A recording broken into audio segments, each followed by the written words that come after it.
C'est amusant, n'est-ce pas?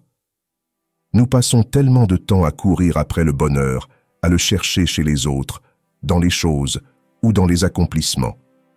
Mais que dirais-tu si je te disais que le vrai bonheur, le bonheur durable, vient de l'intérieur? C'est ça. Ce n'est pas une question de trouver la bonne personne ou le travail parfait. C'est une question de se trouver soi-même. Je sais ce que tu penses. Mais être seul fait peur. Et tu as raison, ça peut l'être. Mais c'est aussi incroyablement libérateur. Quand tu apprends à être heureux seul, tu n'es plus dépendant des autres pour ta joie.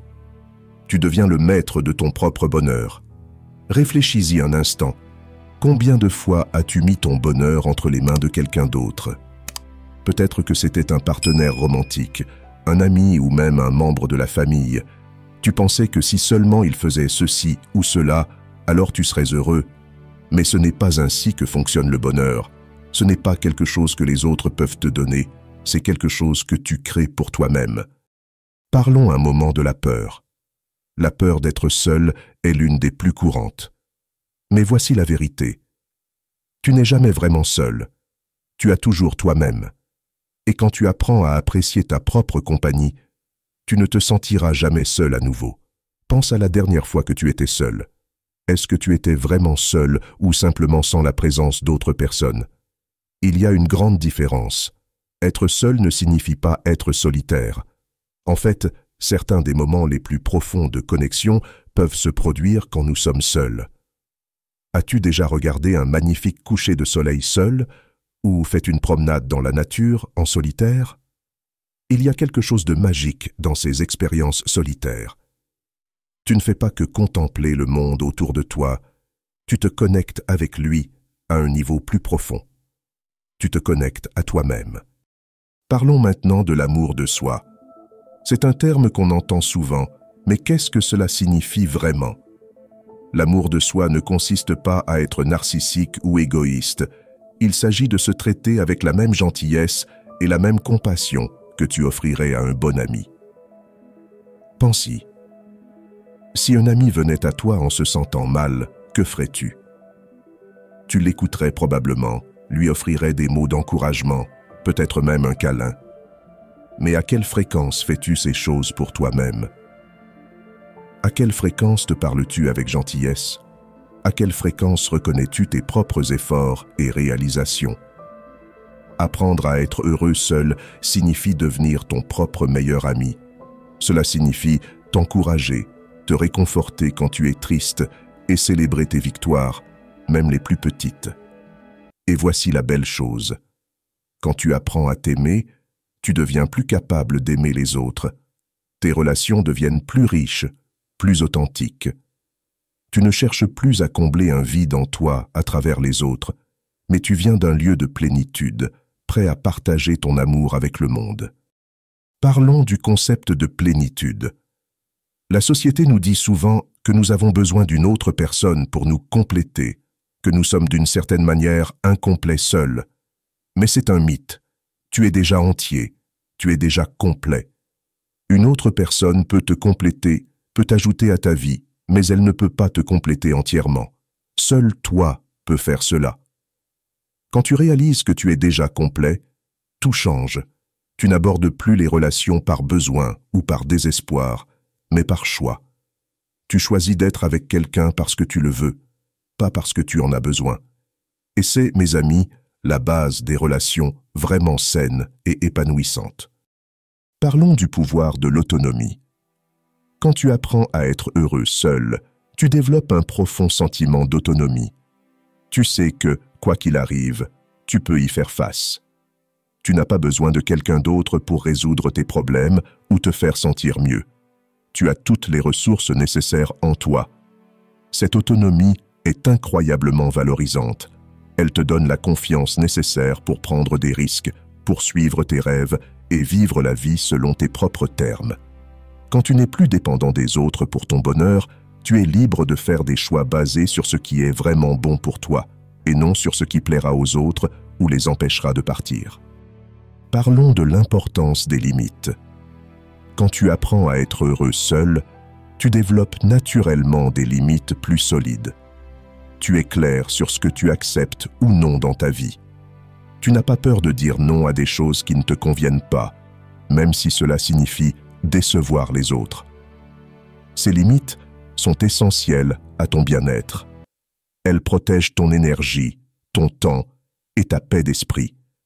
Elles garantissent que, lorsque tu choisis de passer du temps avec les autres, c'est parce que tu le veux vraiment et non parce que tu te sens obligé ou par peur d'être seul. Parlons du pouvoir de la découverte de soi. Quand tu es constamment entouré par les autres, il est facile de perdre de vue qui tu es vraiment.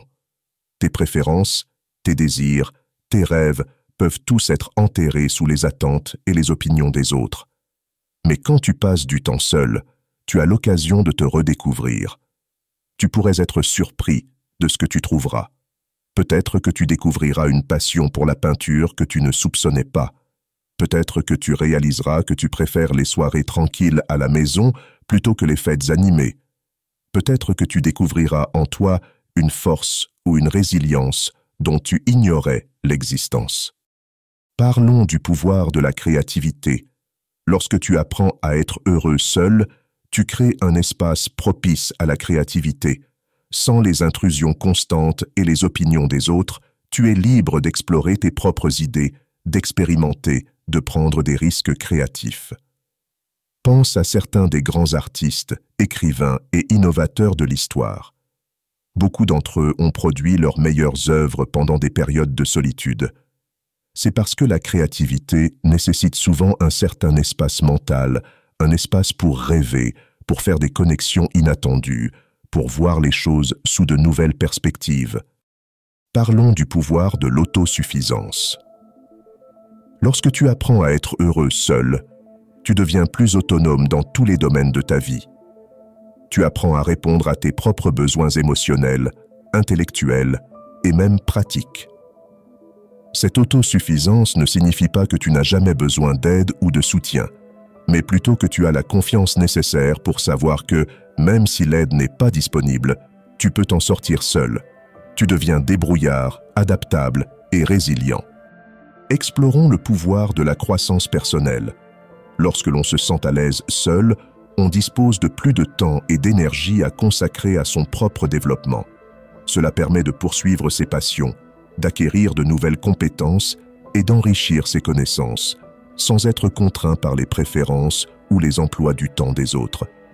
Cette quête continue d'amélioration personnelle rend la vie plus excitante et épanouissante. On évolue constamment, devenant une meilleure version de soi-même. Et cette transformation n'a pas pour but d'impressionner les autres ou de répondre à leurs attentes, mais bien d'évoluer pour soi-même, par choix, parce que cela fait du bien, parce que c'est une étape essentielle du cheminement vers la découverte de soi. Parlons du pouvoir de la paix intérieure. Beaucoup de personnes la recherchent dans des éléments extérieurs, les relations, les réussites ou les possessions matérielles.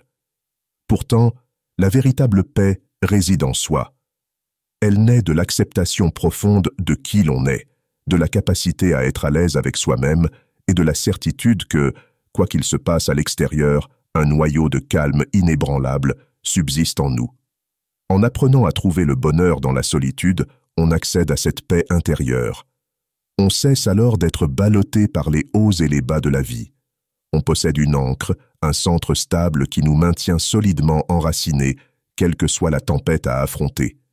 J'espère que ce message t'a été utile. Si tu as aimé la vidéo, je te serai reconnaissant de laisser un j'aime et de t'abonner. Si tu te retrouves sans mots, écris simplement « bonheur intérieur » pour montrer que tu fais partie de la minorité qui a suivi la vidéo jusqu'à la fin. Merci beaucoup pour ton attention et à la prochaine.